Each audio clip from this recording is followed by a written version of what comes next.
नमस्कार, स्वागत है आप सभी का इंडिया न्यूज उत्तर प्रदेश उत्तराखंड में। मैं हूं आपके साथ शावनी पटनायक। बुलेटिन की शुरुआत करेंगे फटाफट अंदाज में। मेरठ में सीएम योगी ने कृषि विश्वविद्यालय में सेंट्रल लाइब्रेरी का लोकार्पण किया। सीएम योगी ने कृषि प्रदर्शनों का उद्घाटन और विभिन्न परियोजनाओं का शिलान्यास किया। सीएम योगी कार्यक्रम में किसान आंदोलन पर बोलते हुए कहा, कृषि कानून किसानों के हित में है, कुछ लोग षड्यंत्र रच रहे लोगों को गुमराह कर रहे हैं। सीएम योगी ने अपने संबोधन में कहा, मेरठ से दिल्ली को मेट्रो के जरिए जोड़े जा रहे हैं, दूरी 45 मिनट में होगी। सीएम योगी ने कहा, किसानों ने खाद्यान्न में देश को आत्मनिर्भर बनाया है, सरकार गन्ना किसानों की समस्या सुलझाने को प्रतिबद्ध, कोई नहीं रोक पाएगा। जौनपुर पहुंचे deputy CM doctor Dinesh Sharma ने पूर्वांचल विश्वविद्यालय में शिक्षा विभाग के अधिकारियों के साथ बैठक की। बैठक के बाद डिप्टी सीएम एक निजी कार्यक्रम में शोक संवेदना व्यक्त करने पहुंचे। संसद भवन हमले की 19वीं बरसी पर पीएम मोदी ने शहीदों को याद किया। कहा, अपनी संसद पर कायरतापूर्ण हमले को कभी नहीं भूलेंगे, जवानों की वीरता और बलिदान को नमन। संसद हमले की बरसी पर सीएम योगी ने ट्वीट कर कहा है कि लोकतंत्र के मंदिर पर कायरतापूर्ण आतंकी हमला हुआ था। मां भारती की रक्षा करने वाले वीर सपूतों को नमन करता हूं। साथ ही कहा कि आपका बलिदान हम सभी को सदैव प्रेरित करता है। सपा अध्यक्ष अखिलेश यादव ने ट्वीट कर मोदी सरकार पर तंज कसते हुए कहा है कि अमीरों के चारण बनकर जो बैठे हैं दरबारों में, झूठ फैलाने निकले वो गांव गली चौपालों में। चिला बॉर्डर को फिर से खोलने पर किसान नेता राकेश टिकैत ने इंडिया न्यूज से कहा कि कुछ सरकारी संगठनों के किसान हमारे बीच में बैठे हुए हैं जो वहां से हट गए। रेल रोकने को लेकर सवाल पर जवाब देते हुए उन्होंने कहा कि हम रेल रोकना नहीं चाहते और ना ही रोकेंगे। हम तो चाहते हैं कि रेल चले जिससे हमारे किसान यहां पहुंच सके। कृषि कानूनों के विरोध में किसानों के प्रदर्शन के चलते 12 दिन से बंद पड़े दिल्ली नोएडा चिला बॉर्डर को अब खोल दिया गया है। चिला बॉर्डर पर धरने पर बैठे किसानों ने शनिवार को रक्षा मंत्री राजनाथ सिंह और कृषि मंत्री नरेंद्र सिंह तोमर से मुलाकात की। दोनों पक्षों में बनी सहमति के बाद बॉर्डर को ट्रैफिक के लिए खोल दिया गया। रक्षा मंत्री के आवास पर किसानों की 5 सदस्यीय टीम ने मुलाकात की थी। बैठक में कृषि मंत्री भी मौजूद थे। यूपी गेट पर आए जामिया मिलिया के छात्रों को किसानों ने वापस लौटाया। पुलिस के किसानों से पूछने पर किसानों के इनकार के बाद पुलिस से नोकझोंक के बाद पुलिस ने सभी छात्रों को वापस भगाया। कृषि कानून पर किसानों के तेवर सख्त, 14 दिसंबर को भूख हड़ताल करेंगे किसान। किसानों ने कहा, सरकार का संशोधन मंजूर नहीं, 18वें दिन जारी है किसानों का आंदोलन। किसानों के आंदोलन के समर्थन में सपा के सभी कार्यकर्ता और पदाधिकारी 14 को देंगे शांतिपूर्वक धरना। सपा के राष्ट्रीय अध्यक्ष अखिलेश यादव के निर्देश पर होगा धरना। रक्षा मंत्री राजनाथ सिंह लखनऊ का 17 मंजिला सैन्य अस्पताल का उपहार देंगे। सेना के जवानों को लखनऊ में ही इलाज मिलेगा। यह अस्पताल छावनी में हाईटेक नया मध्य कमान अस्पताल बनेगा। रक्षा मंत्री राजनाथ सिंह सैन्य अस्पताल का 22 दिसंबर को शिलान्यास करेंगे। इस अस्पताल में हेलीपैड समेत हाईटेक व्यवस्थाएं होंगी। महोबा के चरखारी कोतवाली इलाके में बीजेपी विधायक बजभूषण राजपूत की गाड़ी पर बदमाशों ने लाठी डंडों से हमला कर दिया। हालांकि हमले के समय विधायक गाड़ी में नहीं थे। वहीं घटना की सूचना पर पहुंची पुलिस मामले की जांच में जुट गई है। प्रवर्तन निदेशालय में करोड़ों की धांधली के आरोप में भदोई के एक कालीन कारोबारी के 2 ठिकानों पर छापेमारी करते हुए कई दस्तावेज कब्जे में लेकर जांच में जुटी है पुलिस। गुना में पुलिस ने अंतर जनपदीय मूर्ति चोर गिरोह का भंडाफोड़ करते हुए 7 आरोपियों को गिरफ्तार कर लिया है। 7 किलो अष्टधातु की राम जानकी की मूर्ति को पुलिस ने बरामद किया। 7 करोड़ रुपए लगभग बताई जा रही है अंतर्राष्ट्रीय बाजार में मूर्ति की कीमत। नोएडा के थाना सेक्टर 20 इलाके में पुलिस और बदमाशों के बीच मुठभेड़ हो गई। पुलिस ने 2 बदमाशों को किया गिरफ्तार। मुठभेड़ के दौरान एक बदमाश गोली लगने से घायल। बलरामपुर में श्रद्धालुओं से भरी ट्रैक्टर ट्रॉली अनियंत्रित होकर पलट गई। हादसे में ट्रॉली के नीचे दबकर एक की मौत हो गई। 2 महिलाओं समेत 5 लोग गंभीर रूप से घायल। वाराणसी में मुस्लिम राष्ट्र मंच ने चीन और पाकिस्तान के अंतर्राष्ट्रीय बहिष्कार का अभियान चलाया। मुस्लिम राष्ट्र मंच के पूर्वांचल जिले से आए प्रतिनिधियों ने सम्मेलन में कहा, भारत के मुस्लिमों को भारत पसंद नहीं आए तो चीन और पाकिस्तान में कहीं भी जाकर रहे। लखनऊ के निगोआ के दखीना टोल प्लाजा के पास युवक का शव बरामद हुआ है। हत्या का शव फेंके जाने की आशंका। कुशीनगर के तुर्कपट्टी थाना क्षेत्र में पिटाई से घायल बुजुर्ग की मौत हो गई। गुस्साए परिजनों ने सड़क जाम कर हंगामा किया। अलीगढ़ में सिवर टैंक में गिरने से बाइक सवार की इलाज के दौरान मौत हो गई। नगर निगम कर्मचारी पर लापरवाही के आरोप।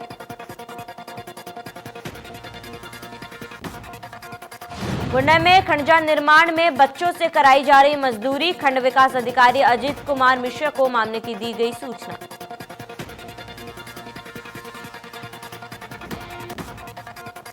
गाजियाबाद के मुरादनगर इलाके में युवती पर तेजाब फेंके जाने के मामले में पुलिस ने खुलासा कर दिया। पुलिस ने महिला के जीजा सिराज को गिरफ्तार किया। पुलिस ने बताया, आरोपी साली की शादी कहीं और तय हो जाने से नाराज चल रहा था और शाली पर शादी करने का दबाव बना रहा था। इसी गुस्से में उसने युवती के घर में घुसकर उस पर तेजाब फेंका। आगरा के सिया थाना इलाके में पुलिस ने 2 मासूम का अपहरण कर राजस्थान ले जा रहे अपहरणकर्ता को धर दबोचा। दोनों मासूम को राजस्थान ले जा रहे थे। श्रावस्ती के इकोना थाना इलाके में नशे में धुत कार सवार युवक ने घर की 4 दीवारी में टक्कर मार दी, जिसके चलते हादसे में 4 लोग घायल हो गए, जिसमें 2 की हालत गंभीर। जौनपुर के शाहपुर थाना इलाके में स्कॉर्पियो ने साइकिल सवार को टक्कर मार दी, जिसमें साइकिल सवार की मौत हो गई। वहीं गुस्साए ग्रामीणों ने स्कॉर्पियो में आग लगा दी। कानपुर के कल्याणपुर थाना इलाके में झूठ बोलकर शादी करने का मामला सामने आया है। लड़की पक्ष ने आरोप लगाया कि लड़के पक्ष ने लड़के को आईआईटी कर नौकरी करने की बात कही थी, लेकिन लड़का आईआईटी में काम नहीं करता। लड़की पक्ष ने आरोप लगाते हुए कहा है कि लड़के की तरफ से अतिरिक्त दहेज की मांग भी की जा रही थी, जिसको लेकर लड़ाई हो गई। वहीं दोनों पक्ष शादी समारोह से थाने पहुंचे। लखनऊ के हुसैनगंज डायमंड अपार्टमेंट में व्यापारी संजय गुप्ता के घर में बदमाश घुस गए और घर में बैठकर शराब पी रहे थे। इस मामले में पुलिस कमिश्नर डीके ठाकुर ने संज्ञान लेते हुए फरार बदमाशों को पकड़ने का आदेश दिया। महाराजगंज में 7 साल के मासूम का शव मिलने से हड़कंप मच गया, जिसके बाद नाराज परिजनों ने हाईवे को जाम कर दिया और पुलिस प्रशासन पर लापरवाही का आरोप लगाया। जवाब में पता चला कि मृतक का नाबालिग चाचा ही कातिल है। लखनऊ के मलियाबाद नगर पंचायत में बढ़ते ठंड में लोग परेशान हैं, लेकिन उनके लिए अलाव की कोई व्यवस्था नहीं की गई। वहीं इंडिया न्यूज ने जब इस खबर को दिखाया तो सो रहे प्रशासन की नींद खुली और नगर पंचायत ने 15 जगहों पर अलाव की व्यवस्था की। प्रदेश सरकार लगातार दावे कर रही है कि ठंड में कोई भी बेसहारा बाहर ठंड में ना सोए, लेकिन बुलंदशहर के नगर पालिका संस्थान स्थित रैन बसेरे पर रात में ताला लगा रहता है। रैन बसेरे में कोई चौकीदार नहीं।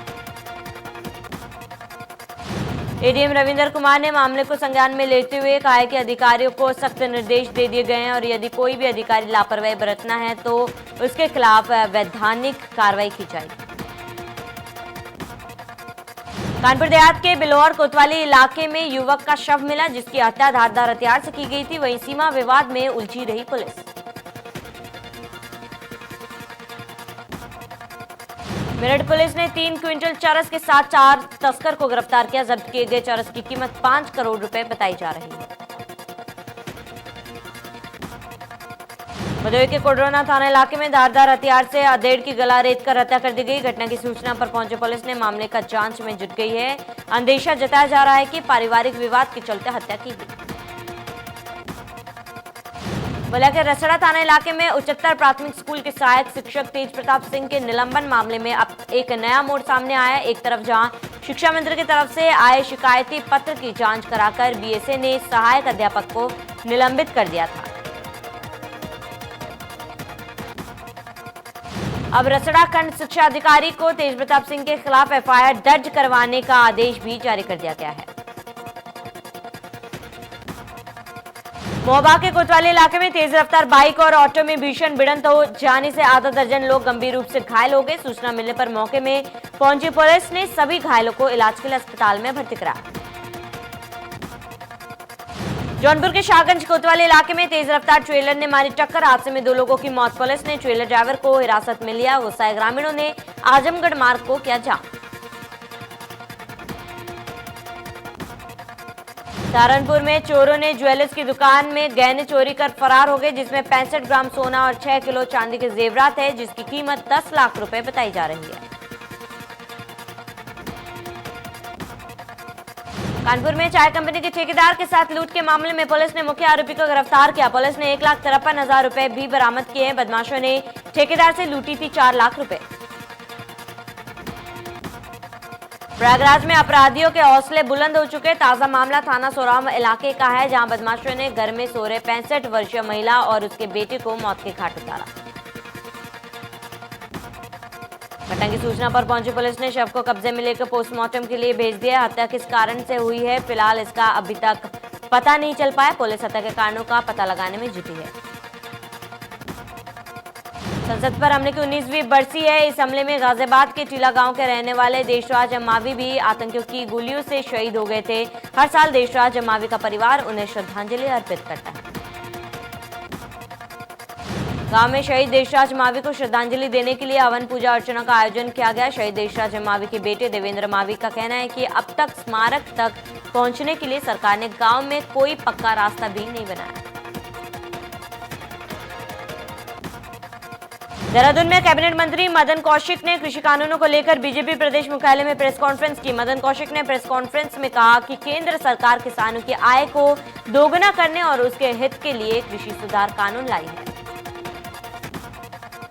मदन कौशिक ने कहा कि 2014 से पहले कांग्रेस और अन्य विपक्षी दल इन कानूनों के पक्ष में हैं, लेकिन अब वो केवल विरोध के लिए इन कानूनों का विरोध कर रही है। मसूरी में पूर्व पीएम अटल बिहारी की मूर्ति लगाने की कवायद तेज। 25 दिसंबर को विकास मंत्री मदन कौशिक रखेंगे आधारशिला। विधान गणेश जोशी ने जमीन का किया निरीक्षण, कहा देश के विकास में अटल जी का अहम योगदान। मनीष सिसोदिया उत्तराखंड से दिल्ली के लिए रवाना। मनीष सिसोदिया ने लोगों के साथ किया जनसंवाद, साथ ही सीएम को खुली बहस की दी चुनौती। देहरादून में स्मार्ट सिटी के तहत परेड ग्राउंड के सौंदर्यकरण का कार्य तेजी से चल रहा है। 26 जनवरी से पहले परेड से जुड़े कार्यों को जल्द से जल्द पूरा करने के निर्देश दिए गए। परेड ग्राउंड देहरादून का प्रमुख ग्राउंड है, जिसमें 26 जनवरी व 15 अगस्त में मुख्य कार्यक्रम इसी मैदान में आयोजित होते हैं। लेकिन स्मार्ट सिटी परियोजना के तहत परेड ग्राउंड को बेहतर और सुंदर बनाने के लिए ग्रीन स्पेस का निर्माण किया जा रहा है। कॉर्बेट नेशनल हाईवे पर आए दिन वन्यजीव हादसे का शिकार हो रहे हैं। हाईवे के दोनों तरफ जंगल होने के कारण जंगली जानवर सड़कों पर आ जाते हैं और तेज रफ्तार से जा रहे वाहनों की चपेट में आ जाते हैं। हादसे को रोकने के लिए कॉर्बेट प्रशासन ने यहां से गुजरने वाले वाहनों की स्पीड को कंट्रोल करने के लिए कम से कम 40 किलोमीटर प्रति घंटा की स्पीड निर्धारित की है।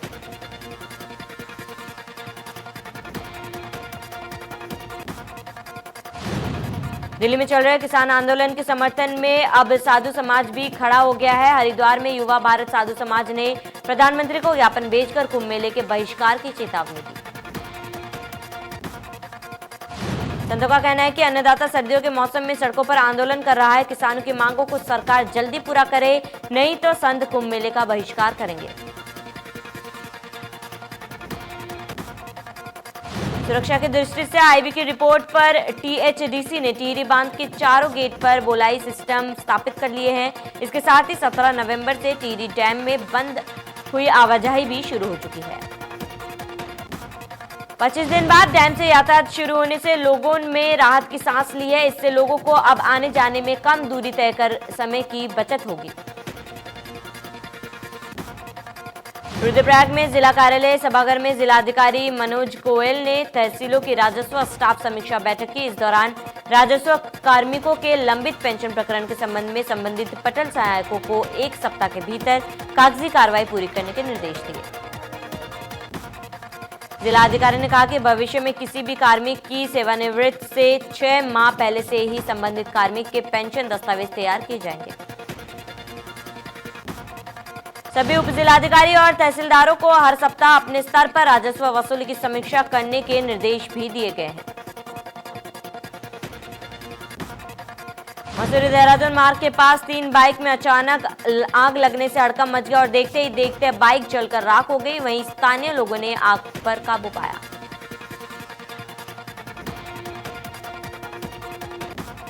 प्रदेश में मौसम ने ली करवट, ठंड और कोहरे ने बढ़ाई लोगों की मुश्किलें, लोगों को आने जाने में हो रही परेशानी।